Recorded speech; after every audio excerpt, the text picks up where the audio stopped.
Cool. Awesome. Yeah. Thank you for sorry for joining this talk. I'm gonna be talking about like how to get started in Web3, talking a little bit about blockchain, crypto, and NFTs, and hopefully get to answer some of the questions I saw pop up. So, just a little bit about our agenda for today. We're going to be talking about like blockchain technology in general, a little brief explanation of it. We're going to do like a little bit of a demo of like how a blockchain works. We're going to go over some popular blockchains. We're going to look at tokens, both fungible and non-fungible. So that's like regular tokens and NFTs. Look at some use cases for NFTs, and for if you're interested in learning how to dive into the Web3 space, I'll be sharing some tools to help you start building. Real quick, as mentioned before, I'm Rahat. I'm a developer advocate over at Polygon. Previously, I was a front-end engineer and a Solidity engineer, sort of an indie hacker and Web3 enthusiast. A couple places you can find me if you ever have questions after this would be on Twitter, LinkedIn, or you can go on my GitHub and look at different code samples if you're interested in learning more about Web3 stuff. So the first thing we're just going to dive into is like, what is a blockchain? So you'll see a definition here. It's a distributed database shared among nodes on a network. What does that mean? Nodes are basically just a fancy term for computers. So you can kind of imagine the blockchain just being like this gigantic database shared among a bunch of different computers all over the world. All these computers have like different copies of that same blockchain, and they're all keeping track of like the data that's on it. All of the data that is in the blockchain are linked by complex puzzles. So you can kind of look at it like a jigsaw puzzle. Each of the blocks on the blockchain fit together in a specific way. And that's going to probably make a little bit more sense when we go into our demo. But essentially, it's almost like a very large linked list. Everything is kind of linked to each other. And yeah, one of the cool things about the blockchain, because it's distributed, because there's like copies of it across all these different nodes, having a consensus of like all of the data that exists on it makes it very hard or near impossible to like go back and change and update to like some malicious data, some malicious transactions and things like that. And so that leads to it becoming a source of truth. It's a permissionless source of truth that we can house different types of data. So what does all that mean? I'm going to show you a quick demo here. This is on andersbrownworth.com/blockchain. And we're going to start from like the very sort of like basis of the data and like kind of build up from there. So right now, we're going to just be talking about a SHA-256 hash. So if you look into this data block, let's say I add my name in here, Rahat. Rahat is now represented by this big alphanumeric hashed value, right? So this is how data is represented on a blockchain. If I do something as simple as just like updating the capitalization of my name, the entire hash changes. So this is all like, there's a lot of cryptographical calculations that go on in the background that create this hash. So that's like the basis of data. This is how data is stored on a blockchain. Now let's look at an actual block. So each block on a blockchain has some data associated to it. There's a block number. There's this thing called a nonce, which just means number that's only used once, the actual data, and then the hash that is associated to all of this information. So what is this number that's only used once? In order to validate data on the blockchain, these nodes or the people running these nodes who are called miners, they need to actually calculate what this nonce is that is associated to this hash value. Once they calculate what that nonce is, that essentially validates the data on the blockchain. And to do that, it can cost like a lot of money. We pay what's called like gas fees in order for them to actually run these calculations. And we're going to be talking a little bit more about gas fees in a little bit, but let's add some data in here. So I'm going to just add my name, Rahat, and you'll notice that the entire block just went red. The reason it went red is because these hashed values with this data are does not correspond to this nonce. So now we have to mine and figure out what the actual nonce is. And now it's 55002. Essentially, anytime I add any sort of data, even if I add like a space value, this hash will update. I need to remine and figure out what the nonce is in order for this block to be validated on the blockchain. So now let's add a bunch of blocks together and look at the blockchain itself. So same concept as before, right? I've got all these blocks with the block number, the nonce, and some data. But now I've got these previous values. So before, when I was showing you like this kind of like a jigsaw puzzle or a linked list, this is kind of like a visualization of that. So you'll see here that I have a hash value here, and then a previous value on the next one that corresponds to that hash. So let's go ahead and again, I'm going to update this and put in my name. You'll notice not only did the first block become red, and if I mine it, it'll become green, but every other block after it is also red because the previous value no longer corresponds to this hash. So now if I change something on the first block, I have to go in and remine every single block that comes after it so that all of the previous values link together properly to everything that came before it. And this is like one of the really powerful things about the blockchain. If I want to add something at the end of it, great, I can do that. Pretty easy to do that. But if I want to go back and like update something in the first block, update something in the second block, I have to then remine every single other block that came after it because the historical data of that block has been changed. And when you do that, when you start trying to like go in and mine every single thing that comes after it, it's pretty hard to do that, especially on a, like a larger blockchain, because someone's going to catch you. Someone's going to say, wait, why are you, going back in time, changing this data and remining everything afterwards? That's what makes this like pretty secure. And like taking that to like another level beyond that, a distributed blockchain, what I was mentioning before is like when there's a bunch of different nodes on a network. So these are all, you can picture as different nodes. These are all different peers, peer A, peer B, and peer C. They all have a copy of the very same blockchain, right? So if I were to go in here and add my name and mine everything that comes after that, yes, these are all valid now. But the thing is, this has my name, but peer B and peer C do not have my name. So what is the actual valid data on the blockchain? It'll be what the consensus is. The consensus shows from peer B and peer C that the data is blank and does not contain my name. So this on peer A is not valid data on the blockchain because it does not agree with the consensus overall of the entire blockchain. And that is kind of like at a very core level how a blockchain works. So going back, how do we interact with the blockchain, right? There's a couple things that we need to do in order to actually interact with the blockchain.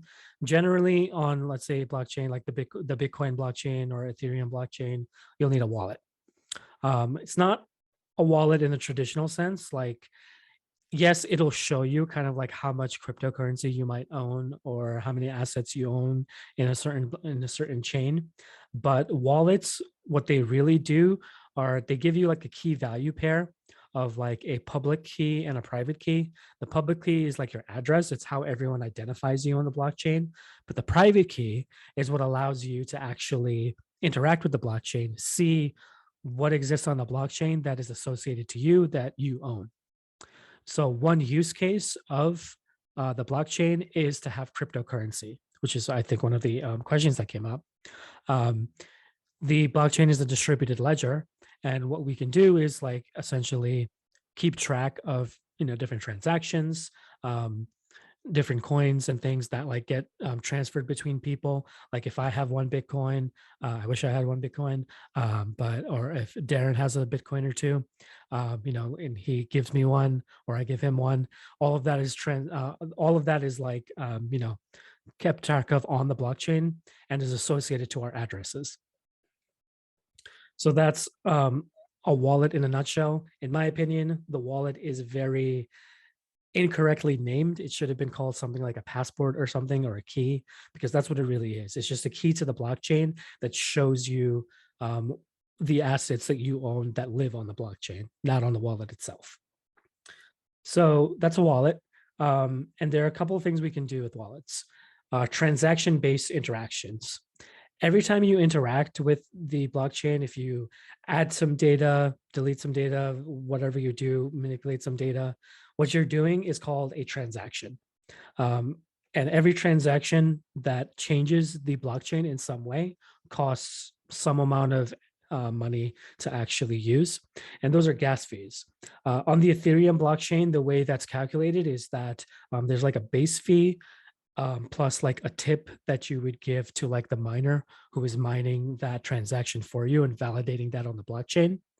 And because we have this like system of like rewarding people who are validating all the information, this is what makes this incentivizes them basically to like keep these nodes running in a distributed manner all across the world, and keep the data and everything valid.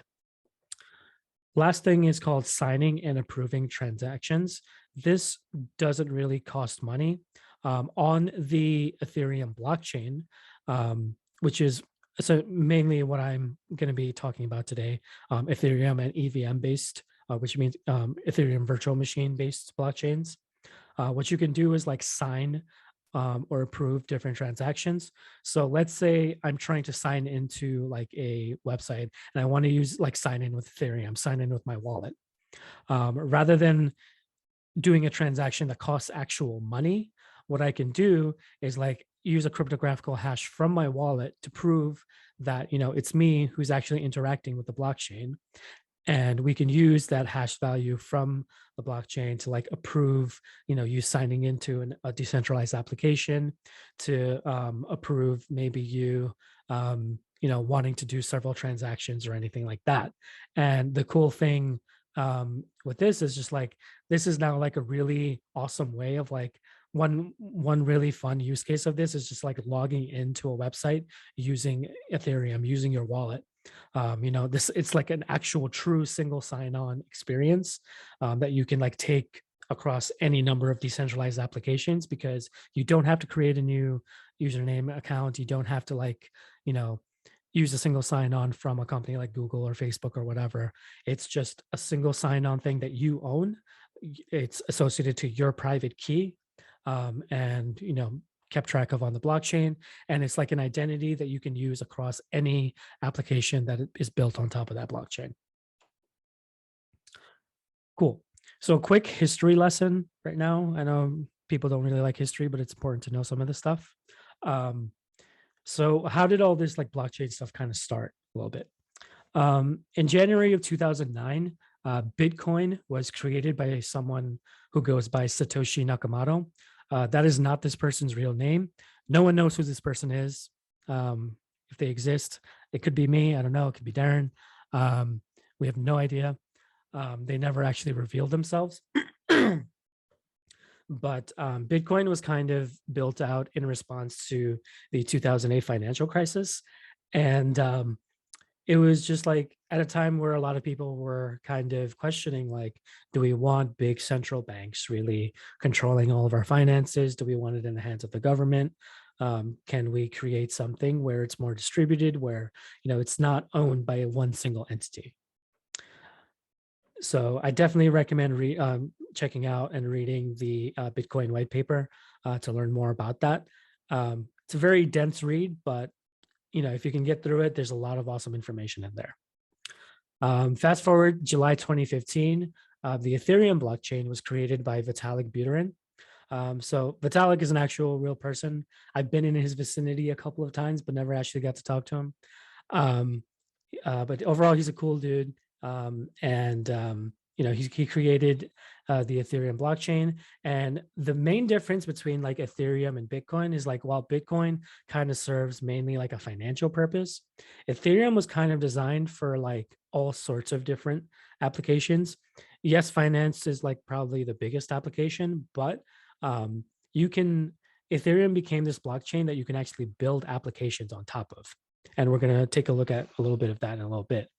But beyond July 2015, if you go into August 2015 into the present, there have been ongoing improvements happening to the Ethereum blockchain in the form of what are called, RFCs, requests for, comments, and different standards that were created and kept track of essentially, like, we wanted like a standard for how to create a token, how to create an NFT, how to go about doing specific things rather than reinventing the wheel over and over again. And these standards were saved as like contracts, or smart contracts, which is basically Solidity code, which is the code that runs on an EVM blockchain like Ethereum. And these are, this is one popular place to like look up these contracts is called Open Zeppelin. Open Zeppelin houses a whole bunch of these contracts, so you can, like, if you wanted to like build your own token or your own NFT, you can actually go and leverage existing code that's been battle tested and everything and proven, and build on top of that. Now, an issue kind of like with Ethereum is the fact that, like, if we go back to like, talking about those gas fees can go up astronomically sometimes, especially when there's like a lot of congestion on the blockchain, when there's a lot of people using it. Around last year, like in the summer, when like the NFT craze was kind of like an all-time high, gas fees were like $200-300 sometimes. And if you were trying to do something like deploy a contract onto the Ethereum blockchain, like one of the first contracts I ever tried to create and deploy in the blockchain, it showed me that it was going to cost like $1,000 to do it, because when I was trying to do it, it was at the same time that several high profile NFT collections were minting. And I was like, no, I can't do this. So in response to that, a bunch of solutions started popping up. These are called like layer 2 solutions. The company I work for, Polygon, is one of those solutions.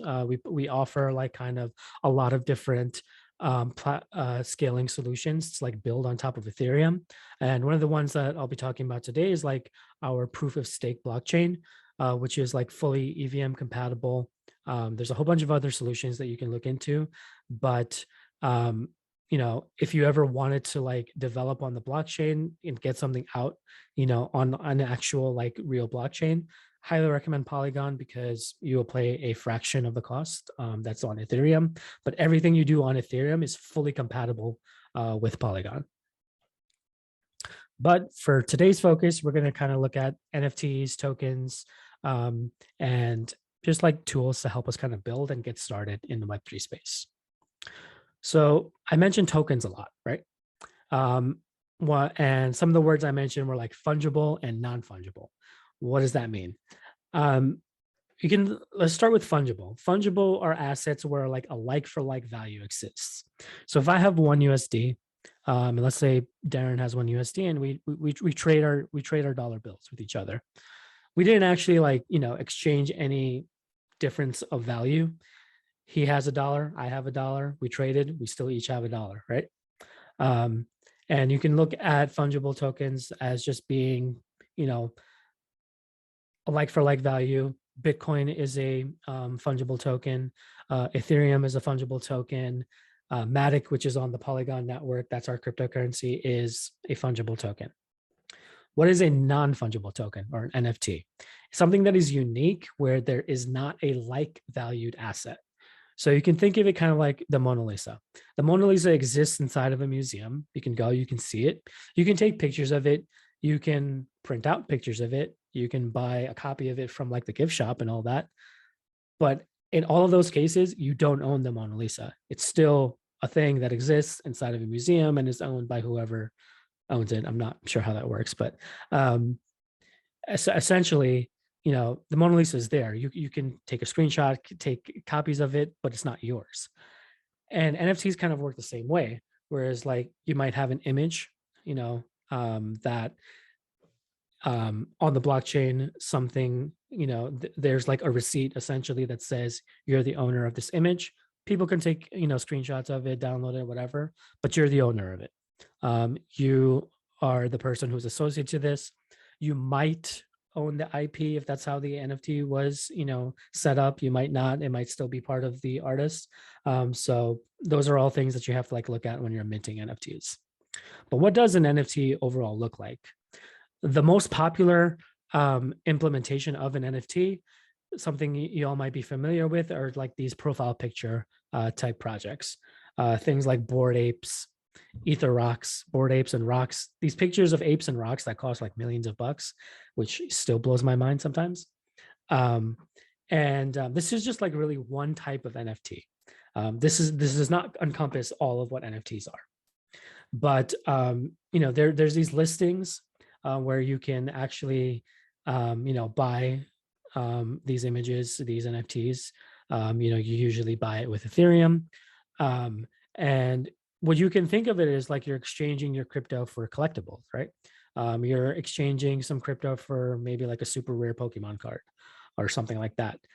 It's a specific collectible that exists on the blockchain. But at the end of the day, like I said, NFTs are just data. These are receipts that point to a store of data. The store of data can be an image. It can be a video, which I'm going to show you in a little bit. It can be pretty much anything you want it to be. So that leads us kind of into like use cases for NFTs. Mention the profile pictures. That's one of those use cases. Next up is like a ticketing system, right? One thing that people have been kind of experimenting with is like, can NFTs be a ticket to like a show, to an event? When you have a ticketing system that's on the blockchain, what that does is like it deters scalpers quite a bit, or at least scammers, because you can't, because if you have the ability to look at a ticket and verify that it is legitimate on the blockchain, you can't really sell a fake ticket, right? You can't like go outside of a stadium and like buy, a fake ticket from some dude who's just like, giving you something he printed out of his computer. And that's a use case of NFTs that I find pretty cool. Another use case that is kind of being worked on, doesn't really exist yet, or like deeds for a home. How do we verify ownership of a home if like public records aren't the best or anything like that? Blockchain is a good way to do that, and there's a lot of people kind of like working in that area to make that a reality. Next up is like fundraising and ownership. Fundraising via NFTs can look like, maybe you're buying some of those, profile picture NFTs, and what you get in exchange for that is like maybe some bit of governance rights in that specific project. And this leads into something that's called a DAO, or a decentralized autonomous organization. And what these organizations are is just like you can maybe buy some tokens, whether it be fungible tokens or NFTs, and holding that token gives you some sort of voting or governance right inside of that organization. So not only do you buy and like contribute to the fundraising of that organization, you now have partial ownership where you can like actually steer the way that they're doing certain things and vote on different things, kind of like a shareholder. One of my favorite use cases for an NFT is like an access pass. I actually bought this NFT a while ago for this project called the Rare Blocks. And when I bought that NFT, what it gave me access to was just like a bunch of designers who are constantly churning out UI design kits. So like if I ever had a side project or something, I can just go in, and then these are designs and UI kits that I have commercial rights to for as long as I own that NFT.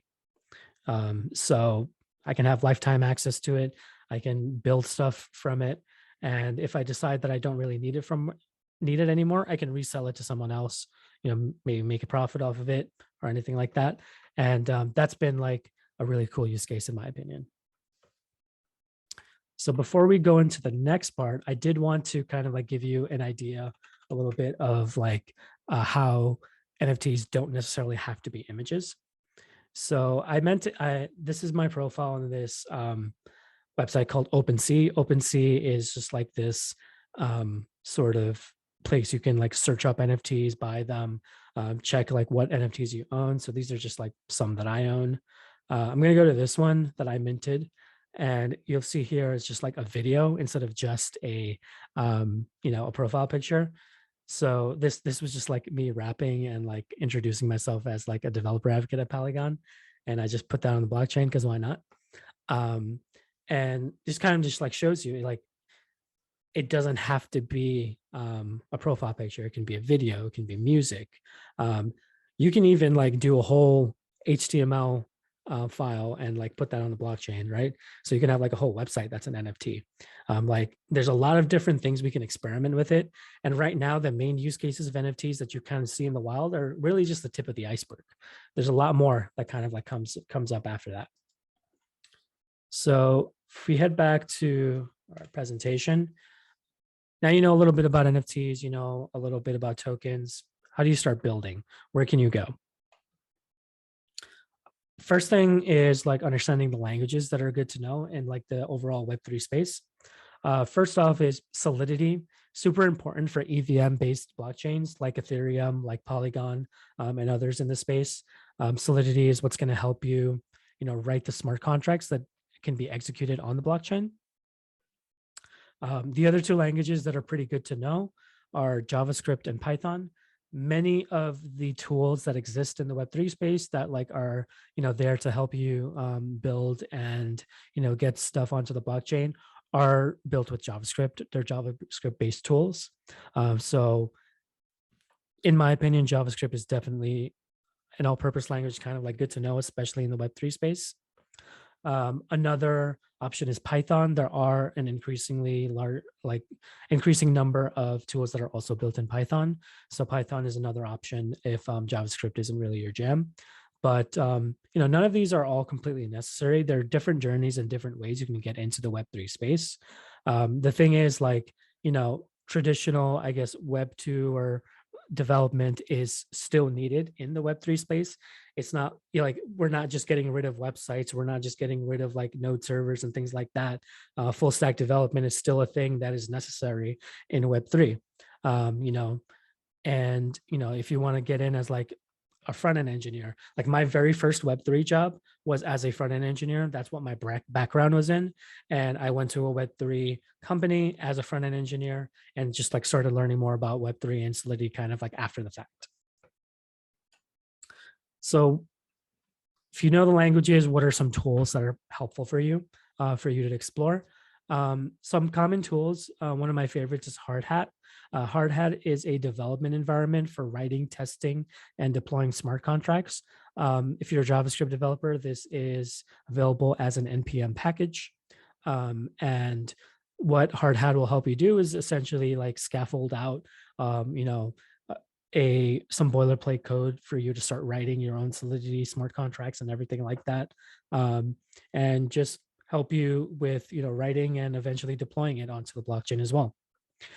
If you don't want to like set up a whole environment through Hardhat, another good way to just like go in and start writing Solidity code is using the Remix IDE.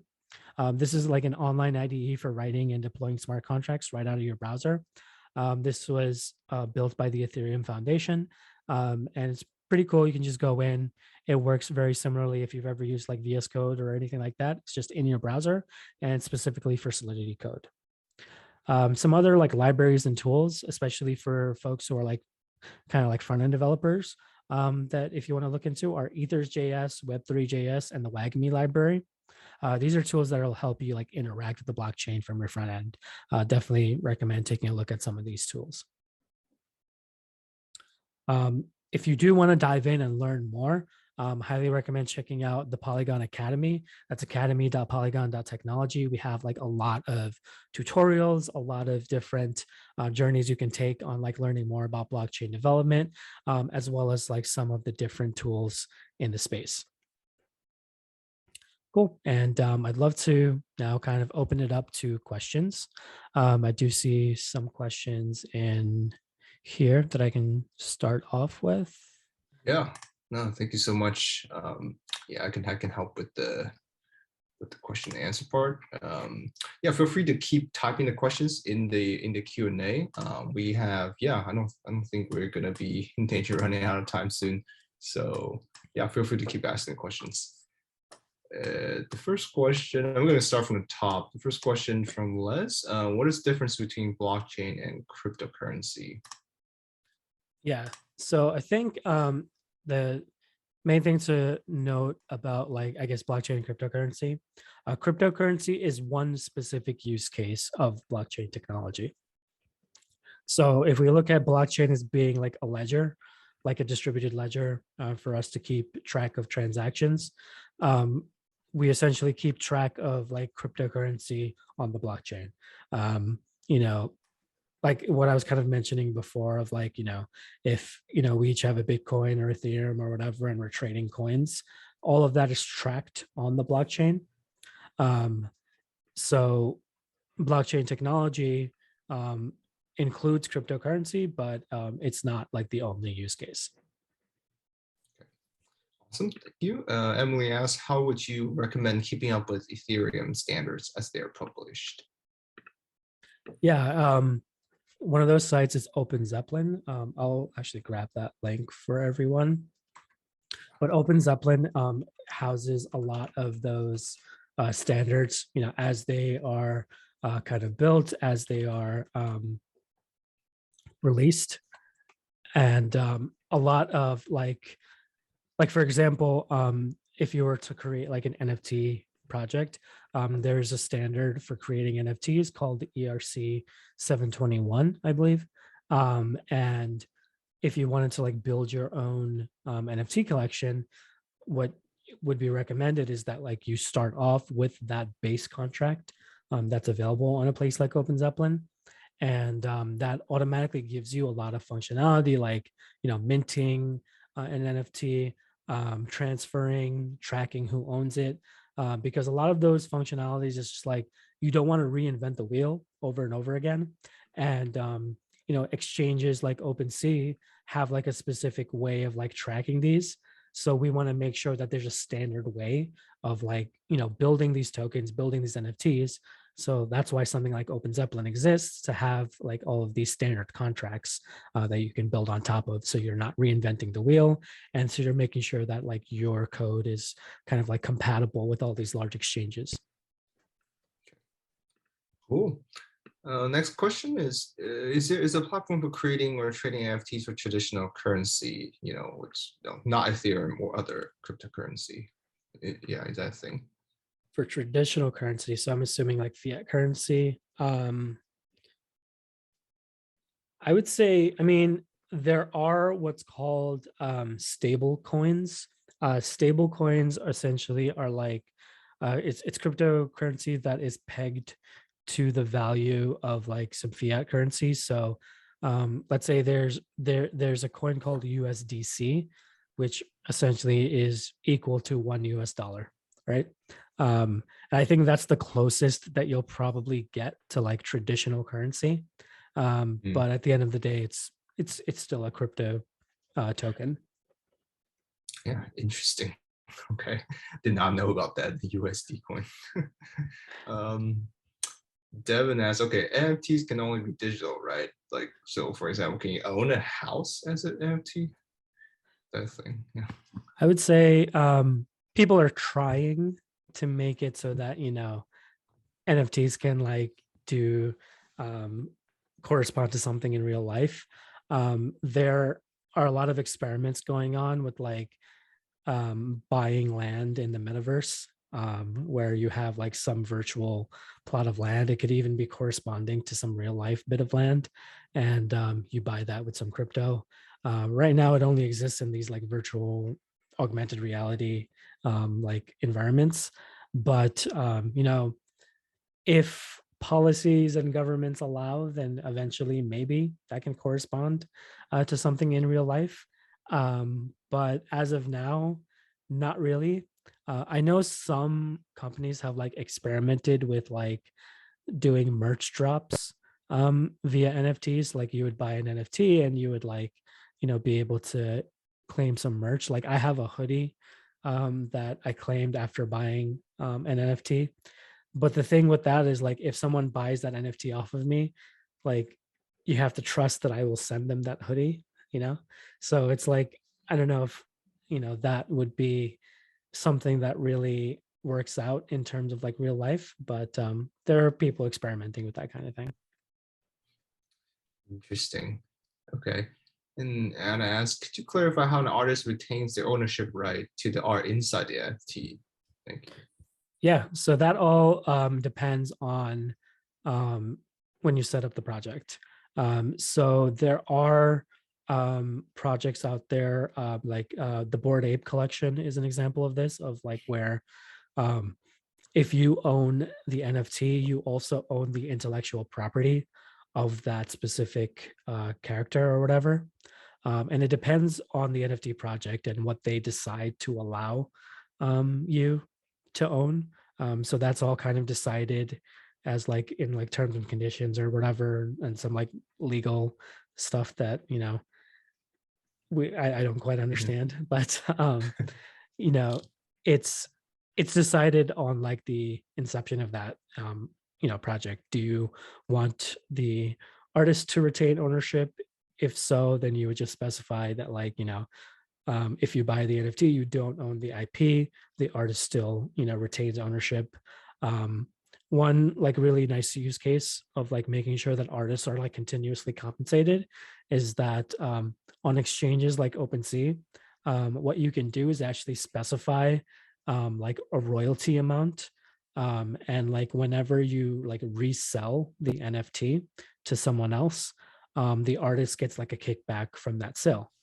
So it could be like maybe 2%, 3%, 6 up to 6% of that sale goes back to like the address of the artist who originally created that piece. And it's a way for like, you know, during those resells for that artist to make additional, you know, income rather than just like, you know, a one and done kind of deal. Okay, thank you. Becky asked, can anyone in the world just get a wallet? Yeah, we could actually, I can show you right now how Yeah, to let's create see a it. wallet. Let me reshare my screen real quick. So I have this wallet here. It's called MetaMask. Sorry, let me go over here.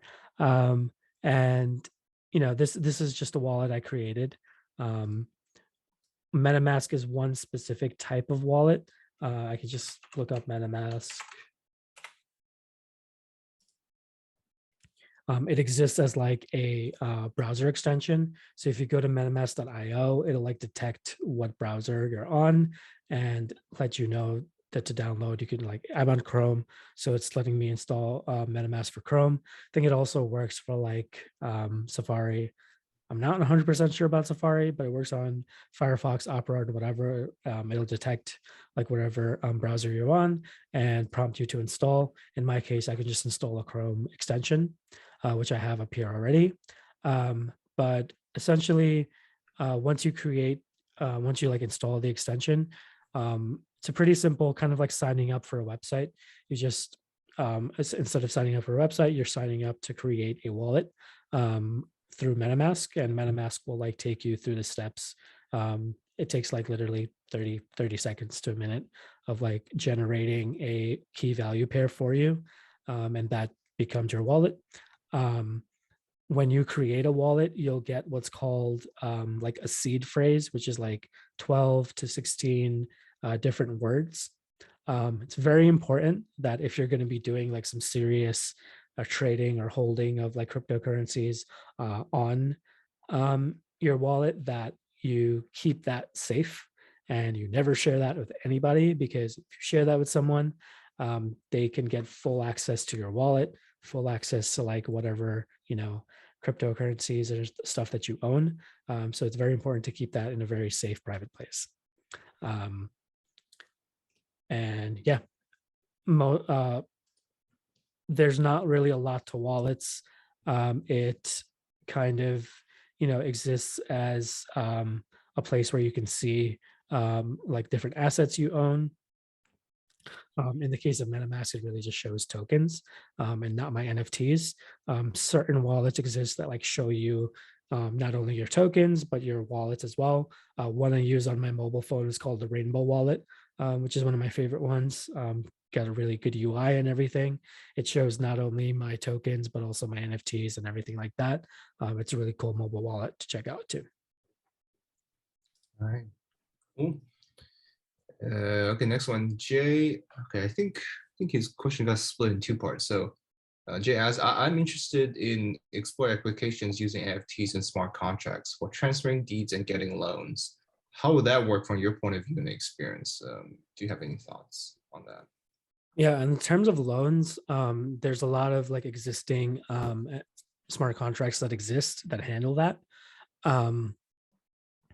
There are essentially, if you look at protocols like Aave, that's AAVE, Aave, let me grab that. Aave is like a very popular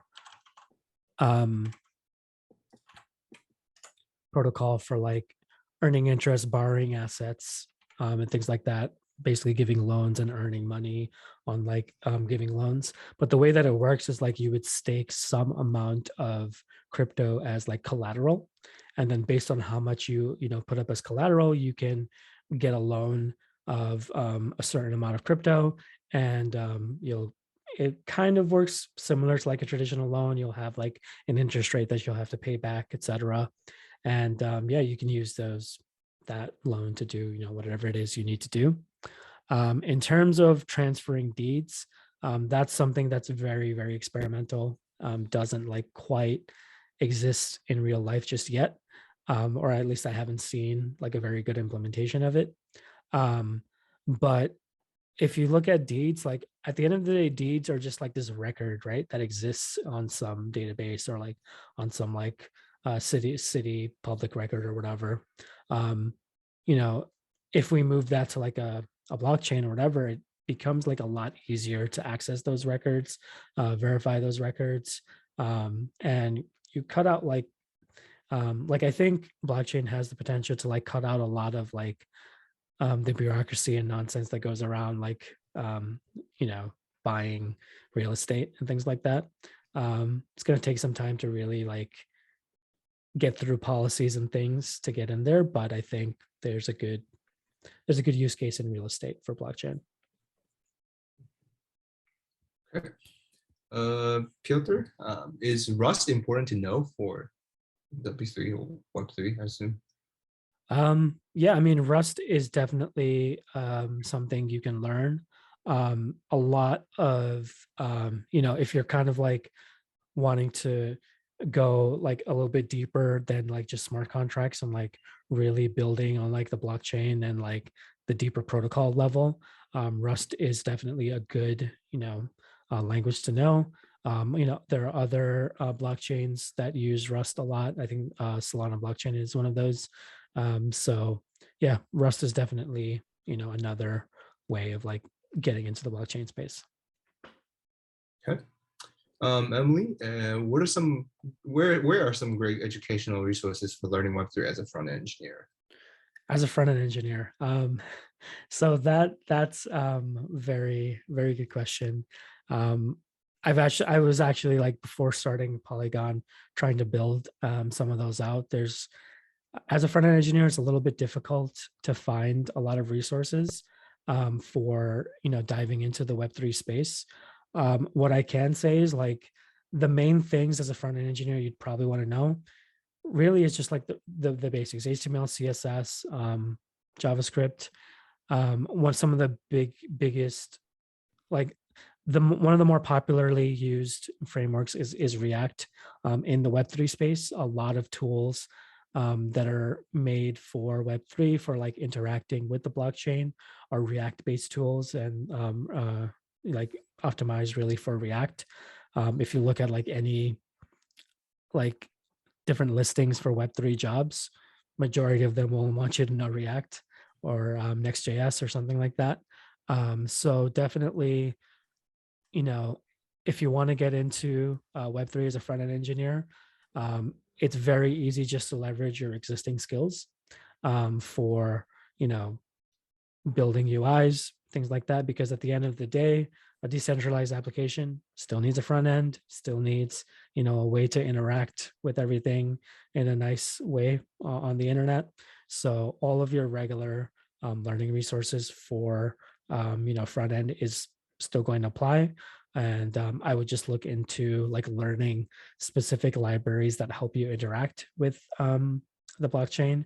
Some of those are like some of the ones I mentioned, like Ethers.js, the WAGMI library, and Web3.js are all good tools to look into. Thank you. Mark Jackson, what do people use for mobile dev? Typically React Native, Flutter, Native. Yeah, I don't know if you have any experience with that. Yeah, I'm not too experienced on the mobile dev side. I know that React Native has like a lot of tooling being built just because like React is popular in the blockchain space. A lot of the tools are also trying to be ported over for React Native. So I think React Native is probably a good place to start if you want to do like mobile blockchain development. Like I think like even Rainbow Wallet, I believe, is a React Native application. So many of like the wallets that are kind of like popular out there are built on React Native, but there's definitely still like native Java Swift development that's useful. At the end of the day, mobile development and web development, they stay the same, whether you're in Web 2, Web 3, whatever. It's really just like the libraries and tools that help you access the blockchain that are things you need to learn. Makes sense. Glenn, would that be an email? Oh, okay. I think I'll just answer that. So the recording of this will be made available after I do a little bit edits, either later today or by next Monday. When it turns to links, though, Rahat, I don't know if there are concerns or either you or Polygon has for if you were to share your slide deck with some of the links and resources. Yeah, I can definitely send all that over. Okay. Yeah, I think yeah, we can chat afterwards, and I can put down the event page or something. Cool. Okay, good. Yeah, so hopefully that helps. Mark Jackson again. What's the difference between other L2 scaling chains, Optimism and Arbitrum versus Polygon? Yeah, I think things like Optimism and Arbitrum are very similar to like one of our products, which is like our the Polygon blockchain or the proof of stake blockchain. I think the difference really with Polygon and these other chains is really just like the Polygon blockchain is not the only, I guess, solution or product we offer. There are a multitude of different layer 2 solutions that we're kind of developing and are coming out later this year for in terms of like stuff that are called like ZK rollups, which is a way of scaling on top of the Ethereum blockchain. And that going into that is like a whole other workshop. But just to give you an idea, yeah, in terms of Polygon, we have like a whole suite of different tools, whereas something like Optimism or Arbitrum is like focused on like a sort of like another chain that's like kind of like built on top of Ethereum. Okay, thank you. Naveen, how much does it cost to learn or try blockchain, excluding courses? Any free sandbox? I know I mentioned a few earlier resources, but yeah, anything else that comes to mind? Yeah, so like if you're building on the blockchain, like I mentioned, a lot of the things that interactions take transactions. Even if you're building on the Polygon blockchain, there's like small transactions you still have to do. If you want to like start building for free, you can do that. So rather than building on like the main Polygon network, you can build on top of like test networks. So I can send some resources on that as well. But both Ethereum as well as Polygon have different test networks where you can like actually request like test funds. So like test tokens to like run different, maybe you want to like test out minting an NFT. Maybe you want to build your own token, and you can do that all in like a test network. So you don't have to like use actual real money to do so. But like there's a lot of different free resources. I'll include the Academy link again, but another one is Learn Web3 DAO. They're pretty good, a free resource for like learning different things. There's another learning resource called Pointer GG, where you don't have to pay for anything, but you can actually learn stuff and get paid. So like you can do different exercises and earn like some small amount of crypto for like completing things on there, which is a cool way to start learning. It's called like a learn to earn sort of like uh, protocol or whatever. And yeah, another one that I used a lot is like Build Space. Is a cool place to start learning. They have like different projects you can do, little cohorts where you can like hack away at projects with other people. And yeah, those are all those are free.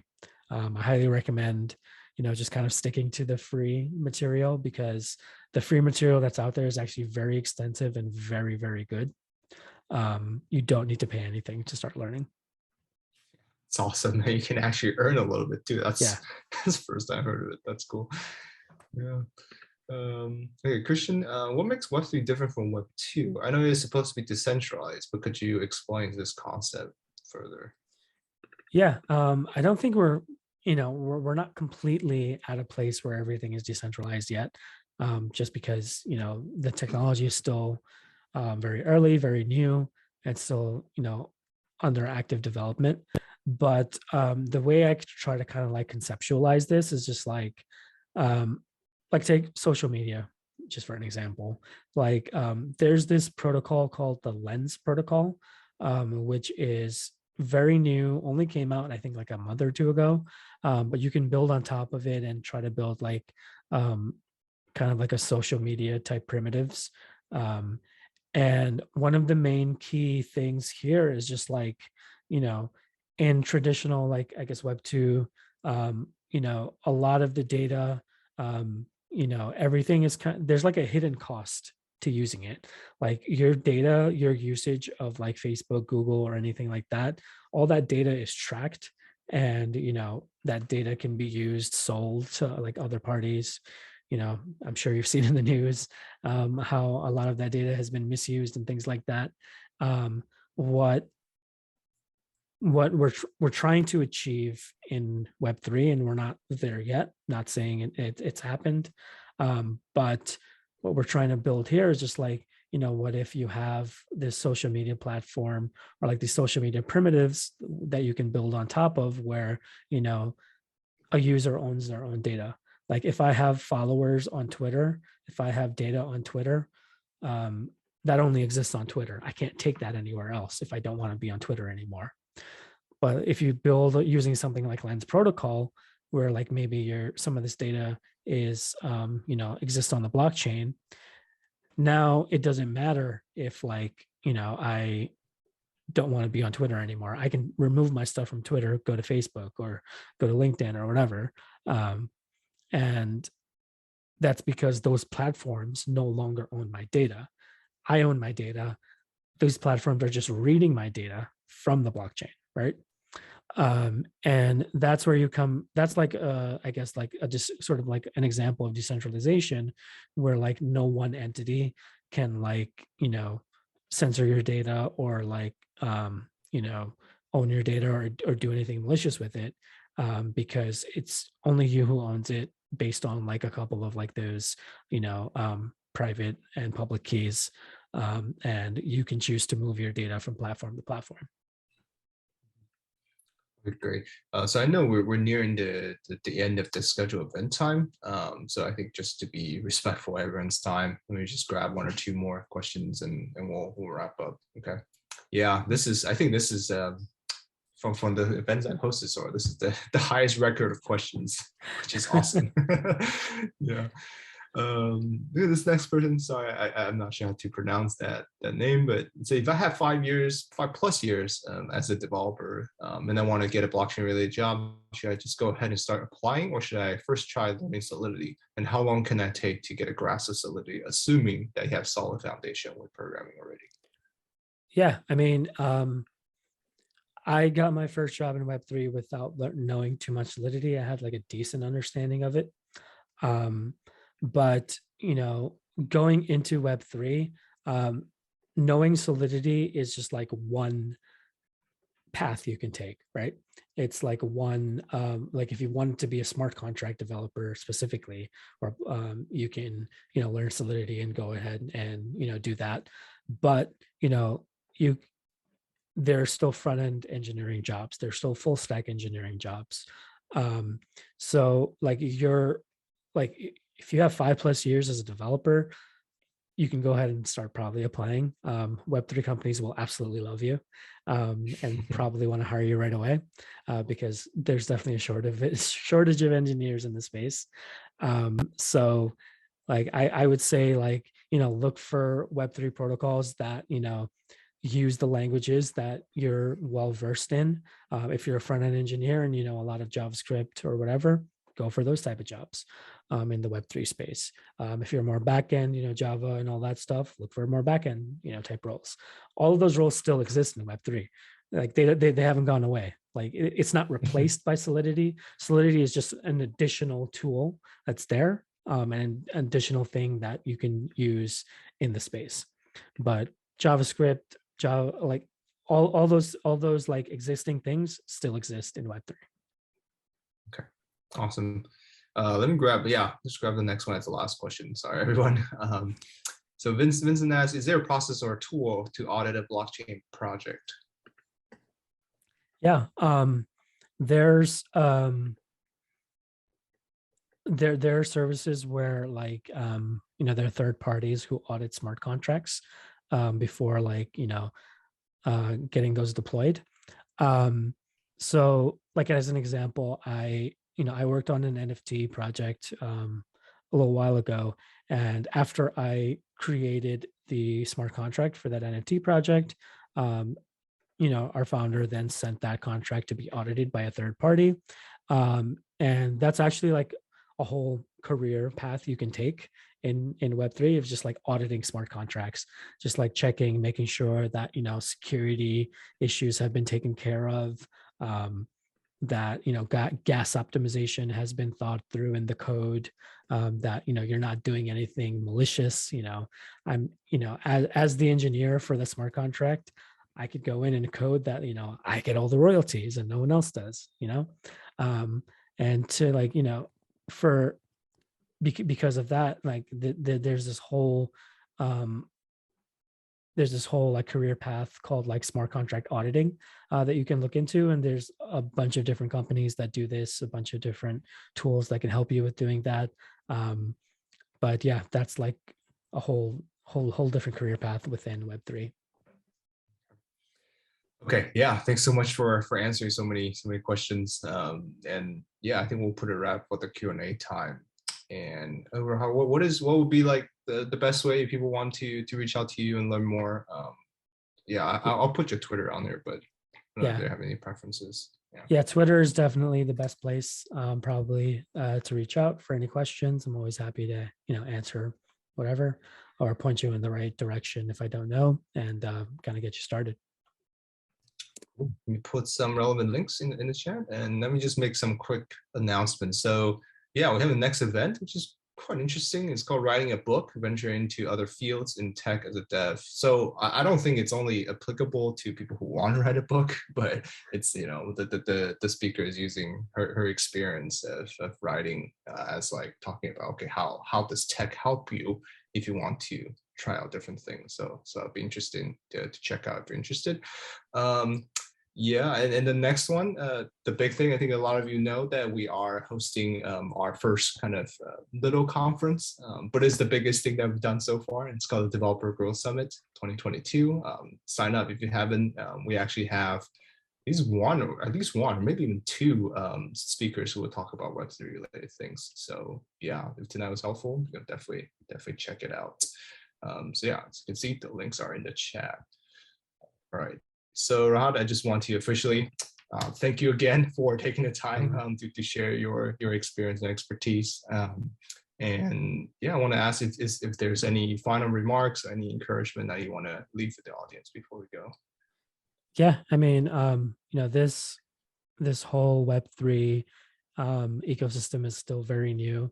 If you're interested in like learning brand new technology that doesn't have a lot of documentation, that needs a lot of help in like development, and you want to get on the ground floor of something, this is pretty exciting path to take. I try to like look past the hype. I don't try to like force it on to people, say like this is the future or anything like that. No, this is like a potential future that could happen, something that we're trying to build. What it might look like in a few years, I don't know. But it's pretty exciting just to be at a place where I can like, you know, try to steer it in a direction that I think is good.